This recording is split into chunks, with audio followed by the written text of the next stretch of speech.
Business করে যদি profit ঘরে না তুলতে পারি তাহলে সে ব্যবসার কোনো মূল্য নেই। সো রিয়েল এস্টেট ফিল্ডে এমন কিছু অ্যাক্টিভিটিস আমাদের করতে হয় যে অ্যাক্টিভিটিসগুলো ডিরেক্টলি সেখান থেকে রেভিনিউ আসে না, এবং সেইগুলো করার জন্য পরবর্তীকালে রেভিনিউ আসে। তো আমাদের সরকার যে আমাদের কনসালটেন্সি ফার্ম আমাদের সব সময় লক্ষ্য রাখি যে আমাদের প্রোডাক্ট যেটা আমরা তৈরি করছি সেটার গ্রহণযোগ্যতা মার্কেটে যেন বেশি হয়। সেই কারণে এটা আমরা গর্ব করে বলতে পারি আজকে বেহালায় যেখানে খুব স্লো বলতে পারেন সেলিং রেট, সেখানে কিন্তু আমাদের তৈরি ডিজাইন সেটা কিন্তু তাড়াতাড়ি বিক্রি হয়ে যায়, ইভেন দ্য ফাউন্ডেশন লেভেল থেকে বিক্রি হয়। তার কারণ হচ্ছে ওই কাজটা করতে গেলে আমরা যেটা করি প্রচুর পরিমাণে ওয়ার্কআউট করি। সেই এলাকাটায় যাই, এলাকাটায় গিয়ে প্রায় একটা মার্কেট সার্ভের মতো আশেপাশে বাড়ির কী ধরনের ডিজাইন করছে, সেগুলো বুকিং হয়েছে কি না, কেন হচ্ছে না, এগুলোকে বোঝার চেষ্টা করি এবং ডেটা অ্যানালাইসিস করার চেষ্টা করি। ডিজাইনের মধ্যে কী নতুনত্ব, মানুষ কী চাইছে, কোন দিকটা তাদের ইচ্ছে। তো এই বিষয়গুলো কিন্তু আমরা বুঝে তারপর ডিজাইন করি। এবং ধরুন বেহালায় যে ধরনের গ্রুপ অফ পিপল যাচ্ছেন তাদের চাহিদাটা কী, এবং সেই চাহিদা মতো আমরা জিনিসটাকে ডিজাইন করার চেষ্টা করি যাতে একটা কমফোর্ট যে দিতে পারি, একটা এনভায়রনমেন্ট তৈরি করতে পারি।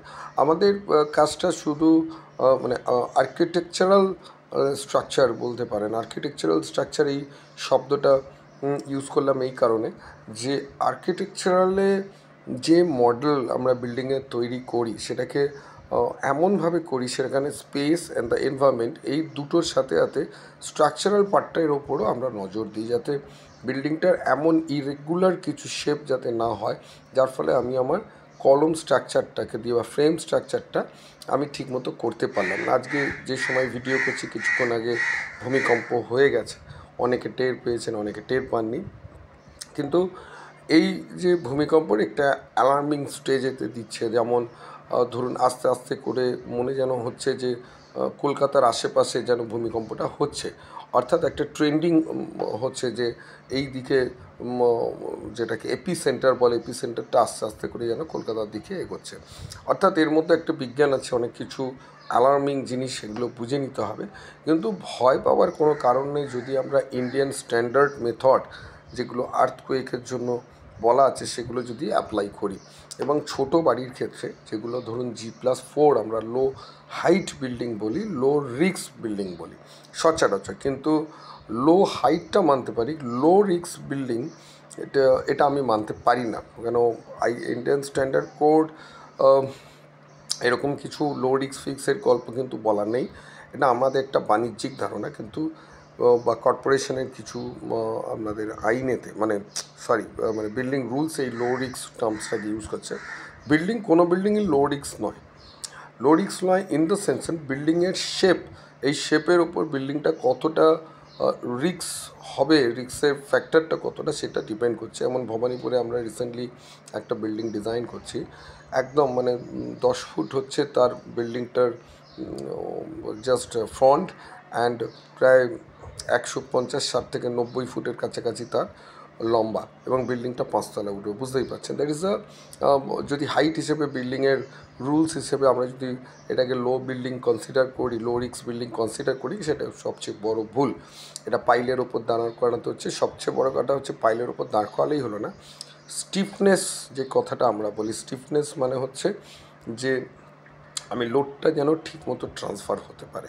স্টিফনেস যদি আমার ঠিক না থাকে তাহলে লোডটা কিন্তু ট্রান্সফার হবে না একটা ফ্রেম থেকে একটা ফ্রেম। সেগুলো নিয়ে পরবর্তীকালে আলোচনা করব, কিন্তু এই চিন্তাধারাটা করার সময় আমরা আর্কিটেকচারাল পার্টটাকে চিন্তা করছি, অর্থাৎ এই স্ট্রাকচারটা যাতে সেফটি মেজারটা যাতে সবচেয়ে বেশি পায় তার জন্য এটাকে আর্কিটেকচারালি এটাকে আমাকে রিফর্ম করতে হবে। হয়তো কিছু বিম আপনার এমন একটা পজিশন দিয়ে চলে যাচ্ছে, বেডরুমের মধ্যে দিয়ে বাথরুমের মধ্যে দিয়ে যেতে পারে, কিন্তু সেটা আমাকে বিল্ডিংটা যেন দেখতে ভালো হয় তার জন্য আমরা কীভাবে সেটাকে মেকআপ করবো। দ্য ফার্স্ট প্রায়োরিটি হচ্ছে structure and the space and structure, that is the parallel. যে আমি স্পেস যদি ইউটিলাইজ না করতে হয়, শুধু কলমে উঠে গেল, তাহলে কোনো নো ইউটিলাইজেশনস। আবার স্পেস ইউটিলাইজ করতে গিয়ে স্ট্রাকচারটা উইক হয়ে গেল, দ্যাট ইজ নো ইউটিলাইজেশন। এই দুটোরকে কম্বিনেশন, যেটা কলকাতার বুকে আমরা বলতে পারি যে আর্কিটেক্ট এবং স্ট্রাকচার ইঞ্জিনিয়ার একসাথে মুভমেন্ট করবে, বা টেবিল ওয়ার্কটা একদম ইনিশিয়াল গ্রিন স্টেজেতে করবে, আমার যেটুকুনি এক্সপিরিয়েন্স 22 ইয়ার্সের হয় না, নেই নেই নেই। অনলি আমাদের যেটা, আমার চিন্তাধারার মধ্যে আমরা যেটা শুরু করেছি, যে আর্কিটেক্টকে বেসিক ইনপুট যে আমার এই এই জিনিস দরকার, এখানে আমার কলম ফ্রেমটা থাকবে। অ্যান্ড সেকেন্ড ইনপুট হচ্ছে যে যখন আর্কিটেকচার ডিজাইনটা আমরা হই, সেই সময় কলমগুলোকে পুট করে দিই। এবং এই ডিজাইনটা দুটো, একদিকে আর্কিটেকচার প্ল্যান ডেভেলপ হতে থাকবে, একদিকে স্ট্রাকচারাল প্ল্যান ডেভেলপ হতে থাকবে। এবং সবচেয়ে বড় বিপদ হচ্ছে এলিভেশনটাকে কী করে প্রজেক্টেড এলিভেশনস আমরা করি না। তার কারণ হচ্ছে প্রজেক্টেড এলিভেশন যদি করতেই হয়, সেটা পুরো কংক্রিট দিয়ে করা উচিত, যাতে বিল্ডিং ভূমিকম্প বা উইন্ড প্রেশার যা কিছু হোক না কেন, সেখান থেকে কিছু যেন না পড়ে যায়। কিন্তু প্রজেক্টেড এলিভেশন অনেকেই করেন ব্রিক্স দিয়ে তুলে করছে, পরে সেই জায়গাগুলো ফাট ধরে, যেগুলো বিশেষ করে রাস্তার ওপরে একদম বিল্ডিংগুলো আছে, ধরুন তার মধ্যে গাড়ি যাচ্ছে, একটা ডাইনামিক বিল্ডিংটা দুলছে, এবং দেখবেন বড় বড় বিল্ডিং ফাট ধরা চালু করে দিয়েছে। প্রথম দিকে দেখতে ভালো লাগে, পরের দিকে সেখানে ফাটল ধরা পড়ছে, এবং রিস্ক ফ্যাক্টর আরও বেড়ে যায় যদি বাই চান্স যদি ওখান থেকে চাবড়া খুলে পড়ে যায়। তো আমরা সেই দিকটাতেই জানি, আমরা ফ্লিঞ্চ বার করতে পারি, দ্যাটস দ্য কংক্রিট ফ্লিঞ্চ। এবং পুরো জিনিসটাকে আমরা যে এনভায়রনমেন্টটা আমরা তৈরি করতে চাইছি, সেই এনভায়রনমেন্টের সাথে সামঞ্জস্য রেখে কালার এবং লটস অফ দ্য প্ল্যান্ট, আমরা চেষ্টা করি যে প্ল্যান্টগুলো যাতে গাছ যাতে বেশি পরিমাণে দেওয়া যেতে পারে, সেইভাবেই বিল্ডিংয়ের ছোটো স্পেসের মধ্যে ডিজাইন করি। এবং ওপেন স্পেসগুলো যেখানে রোদ্দুর পড়ে, ভার্টিক্যাল গার্ডেনিং, অর্থাৎ ওয়ালগুলোকে আমরা ইউজ করতে পারি গার্ডেনিং হিসেবে, প্যাসেজগুলো ইউজ করতে পারি। বাট কিছু কিছু ক্ষেত্রে ডেভেলপাররা সেই গথিক নিয়মেতে চলে, যে ঢালাই করে দিলাম এক্সেট্রা এক্সেট্রা। সুতরাং এই যে জিনিসগুলো আমরা অ্যাডপ্ট করেছি, যেগুলো আমরা খুবই কম খরচার মধ্যে, যেটা আমরা সবসময় চেষ্টা করি একটা ডেভেলপার যেমন ম্যাক্সিমাম প্রফিটে থাকে, ম্যাক্সিমাম প্রফিট করতে পারে। এবং সবচেয়ে চেষ্টা হলো ডিজাইন প্যাটার্ন এমন থাকবে, যে প্যাটার্ন অফ ডিজাইনেতে আমি যখন ডিজাইন করবো বিল্ডিংটা, তার ফ্ল্যাটটা সেল হয়ে যায়, তাড়াতাড়ি করে সেল হয়ে যায়। তো এই বিষয়গুলো নিয়েই আমরা বিজনেস অ্যানালিটিক্যাল মডেল নিয়ে আগের দিন একটা ইন্ট্রোডাকশন দিয়েছিলাম, যে বিজনেস করতে যাচ্ছেন, ডুবে যাচ্ছে মানি, যেটা ইনভেস্ট, আফটার অল আমি যেটা ইনভেস্ট করছি, যত তাড়াতাড়ি সেটা তুলতে পারবো, একটা কাট অফ লেভেল যত তাড়াতাড়ি আমরা নিয়ে আসতে পারবো, so that the business smoothing হবে, স্মুথভাবে চলবে। টাইম ওয়েস্টেজ খুবই বাজে জিনিস। কিন্তু কিছু কিছু ক্ষেত্রে আমাদের ডিজাইনের হ্যাজার্ড এত বেশি থাকে, ডিসিশনস মেকিং এত বেশি থাকে, সেই কারণে দেরি হয়ে যায়। দেরি হয় না তা নয়, দেরি হয়ে যায়।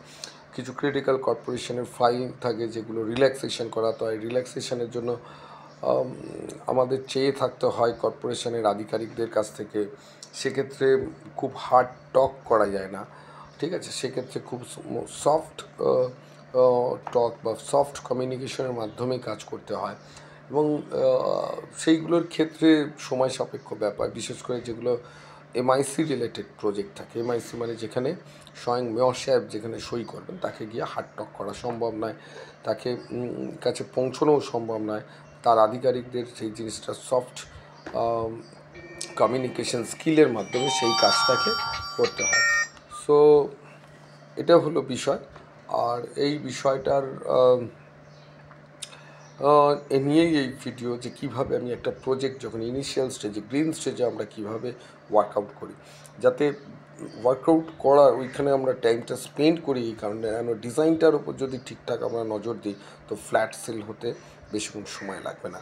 এবং অ্যাকশন অফ প্ল্যান, আমি একটা স্ট্রাকচার মডেলকে এমনভাবে তৈরি করবো, যেখানে স্ট্রাকচার ধরুন পার স্কোয়ার ফিটে আমার 2.5 থেকে 3 কেজি লোহার মধ্যে আমি জিনিসটাকে দাঁড় করাতে পারবো। কিন্তু যদি ইরেগুলার শেপ হয়, তাহলে সেটা সম্ভব না। তো আজকে এইটুকুনি, ভালো থাকবেন। আগামীকাল বিজনেস অ্যানালিটিক্সের মাধ্যমে আমরা স্টেপ বাই স্টেপ শুনবো, যে প্রথম গ্রিন স্টেজে আমরা কী কী কনসেপ্ট আমরা নিয়ে আসছি, এবং কলকাতার মধ্যে আমরা অনেক কিছু নতুন জিনিস নিয়ে আসছি, সেইগুলো নিয়ে আমরা আলোচনা করব। কারণ বিজনেস আমরা এক্সপ্যান্ড করতে চাইছি, নট অনলি আমাদের boundary only for the West Bengal, আমরা আগেই বলেছি আমাদের চিন্তাধারা যে আমাদের প্রোডাক্ট যেন সেল হয় বিদেশের মার্কেটে। তো আজকে এই অবধি, আবার কাল দেখা হচ্ছে। Thank you.